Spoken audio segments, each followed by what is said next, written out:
नमस्कार दोस्तों। आज मैं आपके लिए लेकर आई हूँ मुंशी प्रेमचंद्र द्वारा लिखी कहानी घर जमाई। अगर आपको ये कहानी और वीडियो अच्छी लगे तो आप इसे लाइक और शेयर जरूर करिएगा। हरिधन जेठ की दोपहरी में ऊख में पानी देकर आया और बाहर ही बैठा रहा। घर में से धुआं उठता नजर आ रहा था। छन छन की आवाज भी आ रही थी। उसके दोनों साले उसके बाद आए और घर में चले गए। दोनों सालों के लड़के भी आए और उसी तरह अंदर दाखिल हो गए, पर हरिजन अंदर न जा सका। इधर एक महीने से उसके साथ यहाँ जो बर्ताव हो रहा था, और विशेषकर कल जैसे उसे फटकार सुननी पड़ी थी, वो उसके पाँव में बेड़ियां सी डाले हुई थी।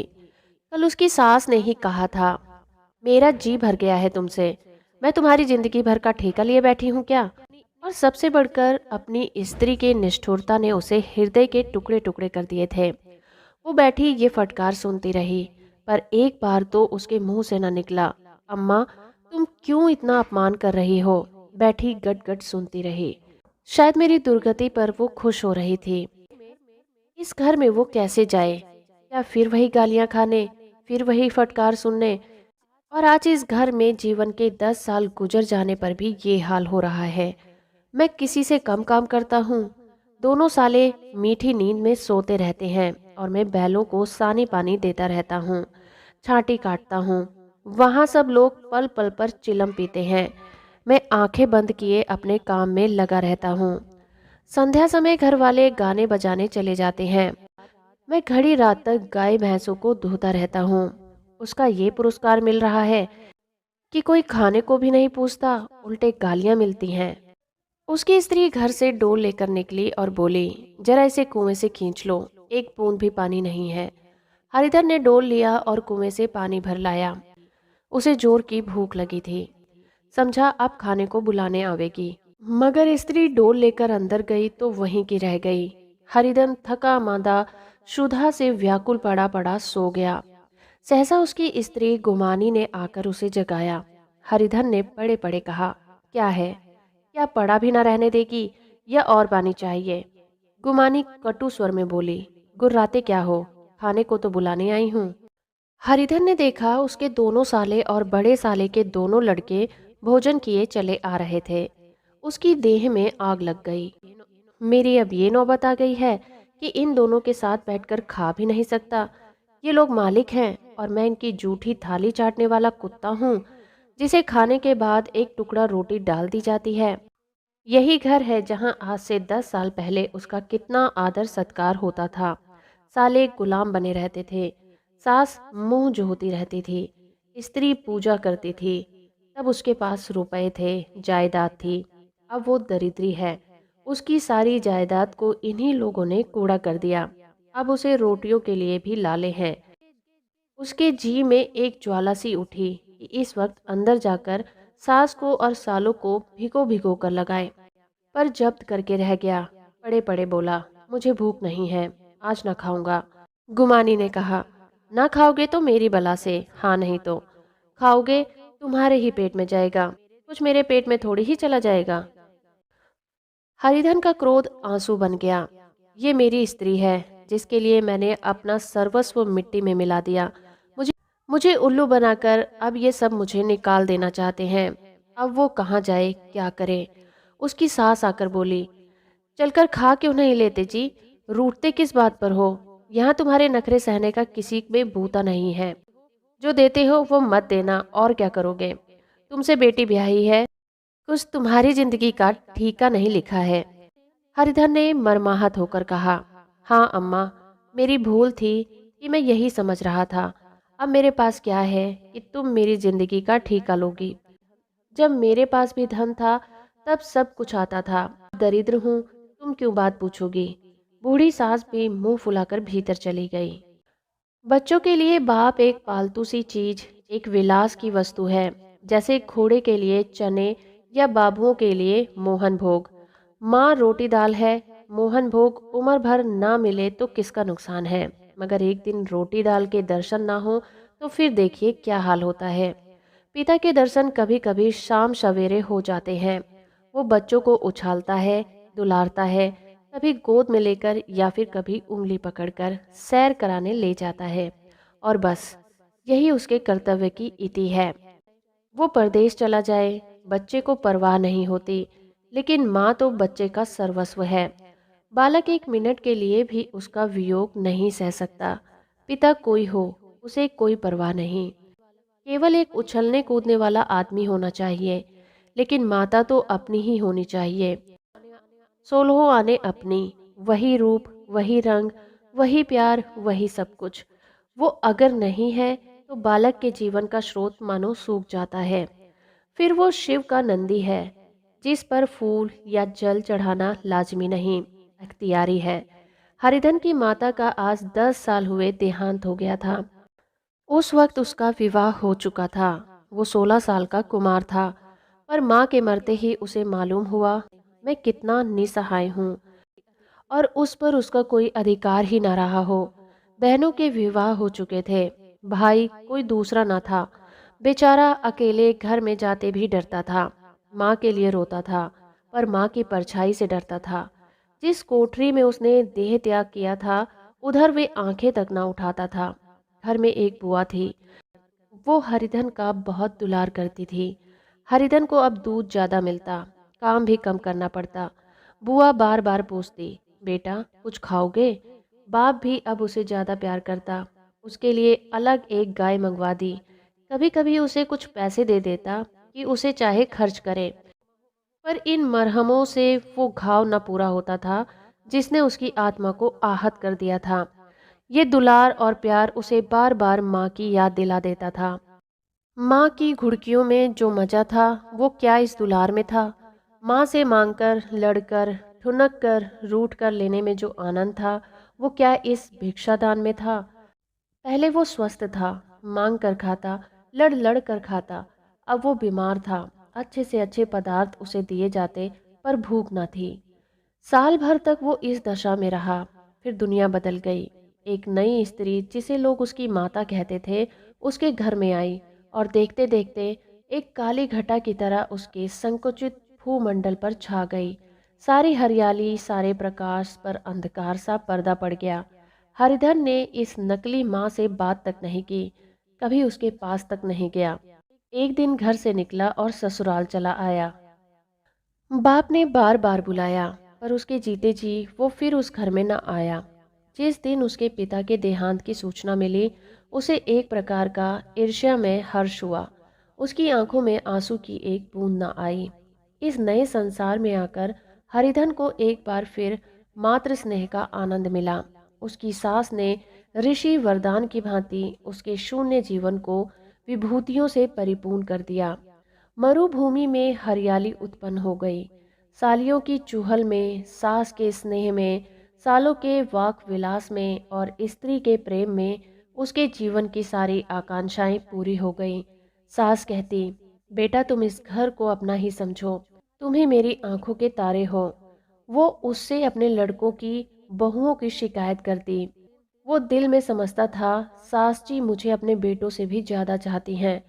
बाप के मरते ही वो घर गया और अपने हिस्से की जायदाद को कूड़ा करके रुपयों की थैली लिए हुए आ गया। अब उसका दूना आदर सत्कार होने लगा। उसने अपनी सारी संपत्ति सास के चरणों में अर्पण करके अपने जीवन को सार्थक कर दिया।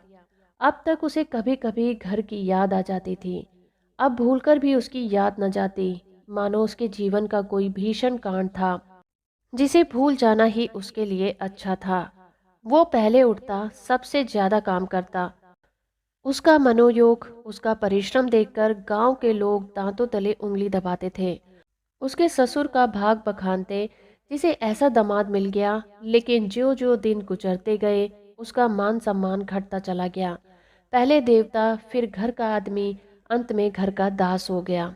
रोटियों में भी बाधा पड़ गई, अपमान होने लगा। अगर घर के लोग भूखे मरते और साथ में उसे भी मरना पड़ता तो शायद उसे बुरा न लगता और कोई शिकायत ना होती। लेकिन जब वो देखता और लोग मूंछों पर ताव दे रहे हैं, लेकिन मैं ही दूध की मक्खी बना दिया गया हूँ, जो उसे अंतःस्थल से एक लंबी ठंडी आह निकल जाती। अभी उसकी उम्र 25 साल की थी। इतनी उम्र इस घर में कैसे गुजरेगी? और तो और उसकी स्त्री ने भी आंखें फेर ली हैं। वो इस विपत्ति का उसके लिए सबसे क्रूर दृश्य था। हरिधन तो उधर भूखा प्यासा चिंता दाह में जल रहा था। इधर घर में सास जी और दोनों सालों में बातें हो रही थी। गुमानी भी हाँ में हाँ मिलाती जाती थी। बड़े साले ने कहा, हम लोगों की बराबरी करते हैं, ये नहीं समझते कि किसी ने उनकी जिंदगी भर का बेड़ा थोड़े ही लिया है। 10 साल हो गए हैं, इतने दिनों में क्या 2-3 हजार भी हड़प ना गए होंगे। छोटे साले बोले, मजूर हो तो आदमी घुड़के भी, डांटे भी, अब इनसे कोई क्या कहे। न जाने इनसे कभी पिंड छूटेगा भी या नहीं। अपने दिल में समझते होंगे मैंने 2-4 हजार रुपए नहीं दिए हैं। ये नहीं समझते कि उनके 2-4 हजार कब के उड़ गए। सवा सेर तो 1 जून में ही चाहिए। सास ने बड़े गंभीर भाव में कहा, बड़ी भारी खुराक है। गुमानी माता के सर से जूं निकाल रही थी। सुलगते हुए हृदय से बोली, निकम्मे आदमी को खाने के सिवा और काम ही क्या रहता है।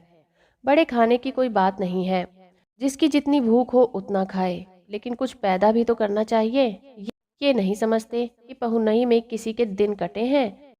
छोटा साला, मैं तो एक दिन कह दूंगा, आप अपनी राह लीजिए, आपका कर्जा नहीं खा रखा। गुमानी घर वालों की ऐसी ऐसी बातें सुन के अपने पति से द्वेष करने लगी थी। अगर वो बाहर से 4 पैसे लाता तो इस घर में उसका कितना मान सम्मान होता। वो भी रानी बनकर रहती। न जाने क्यों कहीं बाहर जाकर कमाने में उसकी नानी मरती है। गुमानी की मनोवृत्ति अभी तक बिल्कुल बालपन की सी थी। उसका अपना कोई घर न था। उसी घर का हित अहित उसके लिए भी प्रधान था। वो भी उन्हीं शब्दों में विचार करती, इस समस्या को उन्हीं की आंखों से देखती जैसे उसके घर वाले देखते थे। सच तो 2 हजार रुपये में क्या किसी को मोल ले लेंगे। 10 साल में 2 हजार होते ही क्या हैं। 200 ही तो साल भर के हुए। क्या 2 आदमी साल भर में 200 भी न खाएंगे। फिर कपड़े लत्ते, दूध घी, सभी कुछ तो है। 10 साल हो गए, एक पीतल का छल्ला नहीं बना। घर से निकलते तो जैसे इनके प्राण निकलते हैं। जानते हैं, जैसे पहले पूजा होती थी वैसे ही जन्म भर होती रहेगी। ये नहीं सोचते कि पहले और बात थी और अब और बात है। बहू भी पहले ससुराल जाती है तो उसका कितना महात्म होता है। उसके डोली से उतरते ही बाजे बजते हैं। गांव मोहल्ले की औरतें उसका मुंह देखने आती हैं और रुपए देती हैं। महीनों उसे घर से अच्छा खाना मिलता है, अच्छा पहनने को, और कोई काम नहीं लिया जाता। लेकिन 6 महीनों के बाद कोई उसकी बात भी नहीं पूछता। वो घर भर की लौंडी हो जाती है। उसके घर में मेरी भी तो यही गति होती। फिर काहे का रोना। जो ये कहो कि मैं तो काम करता हूँ, मैं तो तुम्हारी भूल है। मजूर की और बात है, उसे आदमी डांटता भी है, मारता भी है। जब चाहता है रखता है, जब चाहता है निकाल देता है, कसकर काम लेता है। यह नहीं कि जब जी में आया कुछ काम किया, जब जी में आया पढ़कर सो रहे। हरिधन अभी पड़ा अंदर ही अंदर सुलग रहा था कि दोनों साले बाहर आए और बड़े साहब बोले, भैया उठो, तीसरा पहर ढल गया, कब तक सोते रहोगे, सारा खेत पड़ा है। हरिधन चट उठ बैठा और तीर सर में बोला, क्या तुम लोगों ने मुझे उल्लू समझ लिया है। दोनों साले हक्का बक्का हो गए। जिस आदमी ने कभी जबान नहीं खोली, हमेशा गुलामों की तरह हाथ बांधकर हाजिर रहा, वो आज एकाएक इतना आत्माभिमानी हो जाए, ये उनको चौंका देने के लिए काफी था। कुछ जवाब न सूझा। हरिधन ने देखा इन दोनों के कदम उखड़ गए हैं, तो एक धक्का और देने की प्रबल इच्छा को ना रोक सका। उसी ढंग में बोला, मेरी भी आंखें हैं, अंधा नहीं हूँ ना ही बहरा हूँ। छाती फाड़कर काम करूं और उस पर भी कुत्ता समझा जाऊं, ऐसे गधे और कहीं होंगे। अब बड़े साले भी गर्म पड़े। तुम्हें किसी ने यहाँ बांध के तो नहीं रखा। अब की हरिधन लाजवाब हुआ, कोई बात न सूझी। बड़े ने फिर उसी ढंग में कहा, अगर तुम ये चाहो कि जन्म भर पाहुने बने रहो तो तुम्हारा वैसा ही आदर सत्कार होता रहे, तो ये तुम्हारे बस की बात नहीं है। हरिधन ने आंखें निकाल कर कहा, क्या मैं तुम लोगों से कम काम करता हूँ। बड़े साले, ये कौन कहता है। हरिधन, तो तुम्हारे घर की नीति है कि जो सबसे ज्यादा काम करे वही भूखों मारा जाए। बड़े साले, तुम खुद खाने नहीं गए, क्या कोई तुम्हारे मुंह में कौर डाल देता। हरिधन ने ओठ दबाकर कहा, मैं खुद खाने नहीं गया, कहते तुम्हें लाज नहीं आती। नहीं आती थी बहन तुम्हें बुलाने। छोटे साले ने कहा, अम्मा भी तो आई थी, तुमने कह दिया मुझे भूख नहीं है, तो क्या करती। सास भीतर से लपकी चली आ रही थी। ये बात सुनकर बोली, इतना कहकर हार गई, कोई उठे ना तो मैं क्या करूं? हरिधन ने विष, खून और आग से भरे हुए स्वर में कहा, मैं तुम्हारे लड़कों का जूठा खाने के लिए नहीं हूँ। मैं कुत्ता हूँ कि तुम लोग खाकर मेरे सामने रूखी रोटी का टुकड़ा फेंक दो? बुढ़िया ने ऐंठ कर कहा, तो क्या तुम लड़कों की बराबरी करोगे? हरिधन परास्त हो गया। बुढ़िया एक ही वाक प्रहार में उसका काम तमाम कर दिया था। उसकी तनी हुई बाहें ढीली पकड़ गई, आंखों की आग बुझ गई, फड़कते हुए नथुने शांत हो गए। किसी आहत मनुष्य की भांति वो जमीन पर गिर पड़ा। क्या तुम मेरे लड़कों की बराबरी करोगे? ये वाक्य एक लंबे भाले की तरह उसके हृदय में चुभता चला गया। ना हृदय का अंत था, ना ही उस भाले का। सारे घर ने खाया पर हरिधन ना उठा। सास ने मनाया, सालियों ने मनाया, ससुर ने मनाया, दोनों साले मनाकर थक गए। हरिधन ना उठा। वहीं द्वार पर एक टाट पर पड़ा था। उसे उठाकर सबसे अलग कुएं पर ले गया और जगत पर बिछाकर पड़ा रहा। रात भीग चुकी थी। अनंत प्रकाश में उज्जवल तारे बालकों की भांति क्रीड़ा कर रहे थे। कोई नाचता था, कोई उछलता था, कोई हंसता था, कोई आंखें भींचकर फिर खोल देता। कोई साहसी बालक सपाट भरकर एक पल में उस विस्तृत क्षेत्र को पार कर लेता था और ना जाने कहाँ छिप जाता था। हरिधन को अपनी बचपन की याद आई, जब वो भी इसी तरह क्रीड़ा करता था। उसकी बाल स्मृतियां उन्हीं चमकीले तारों की भांति प्रज्वलित हो गई। वो अपना छोटा सा घर, वो आम के बाग जहाँ वो कैरियां चुना करता था, वो मैदान जहाँ वो कबड्डी खेला करता था, सब उसे याद आने लगे। फिर अपनी स्नेहमयी माता की सदैव मूर्ति उसके सामने खड़ी हो गई। उन आंखों में कितनी करुणा थी, कितनी दया थी। उसे ऐसा जान पड़ा मानो माता आंखों में आंसू भरे उसे छाती से लगा लेने के लिए हाथ फैलाए उसकी ओर चली आ रही है। वो उस मधुर भावना में अपने को भूल गया। ऐसा जान पड़ा मानो माता ने उसे छाती से लगा लिया है और उसके सर पर हाथ फेर रही है। वो रोने लगा, फूट फूट कर रोने लगा। उसी आत्मसम्मोहित दशा में उसके मुंह से यह शब्द निकले, अम्मा, तुमने मुझे इतना भुला दिया। देखो तुम्हारे लाल की क्या दशा हो रही है। कोई उसे पानी भी नहीं पूछता। क्या जहाँ तुम हो वहाँ मेरे लिए जगह नहीं है? सहसा गुमानी ने आकर पुकारा, क्या सो गए हो तुम? नौच किसी को ऐसी राक्षसी नींद आए, चलकर खा क्यों नहीं लेते? कब तक कोई तुम्हारे लिए बैठा रहे? हरिधन उस कल्पना जगत से क्रूर प्रत्यक्ष में आ गया। वहीं कुएं की जगत थी, वहीं फटा हुआ टाट और गुमानी सामने खड़ी कह रही थी, कब तक कोई तुम्हारे लिए बैठा रहे? हरिधन उठ बैठा और माँ ने तलवार म्यान से निकालकर बोला, भला तुम्हें मेरी सुध तो आई? मैंने तो कह दिया था मुझे भूख नहीं है। गुमानी, तो कितने दिन ना खाओगे? अब इस घर का पानी भी न पीऊंगा। तुझे मेरे साथ चलना है या नहीं? दृढ़ संकल्प से सुने हुए इन शब्दों को सुनकर गुमानी सहम उठी, बोली, कहाँ जा रहे हो? हरिधन ने मानो नशे में कहा, तुझे इससे क्या मतलब? मेरे साथ चलेगी या फिर नहीं? फिर पीछे ना कहना मुझसे कहा नहीं। गुमानी आपत्ति के भाव में बोली, तुम बताते क्यों नहीं कहाँ जा रहे हो? तू मेरे साथ चलेगी या नहीं? जब तक तुम बता ना दोगे मैं नहीं जाऊंगी। तो मालूम हो गया तू नहीं जाना चाहती।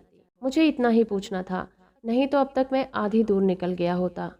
ये कहकर वो उठा और अपने घर की ओर चला। गुमानी पुकारती रही, सुन लो सुन लो, पर उसने पीछे मुड़कर नहीं देखा। 30 मील की मंजिल हरिधन ने 5 घंटों में तय कर ली। जब वो अपने गांव में अरमाइयों के सामने पहुंचा तो उसकी मातृ भावना उषा की सुनहरी गोद में खेल रही थी। उन वृक्षों को देखकर उसका विह्वल हृदय नाचने लगा। मंदिर का वह सुनहरा कलश देखकर वो इस तरह दौड़ा मानो छलांग में उसके ऊपर जा पहुंचेगा।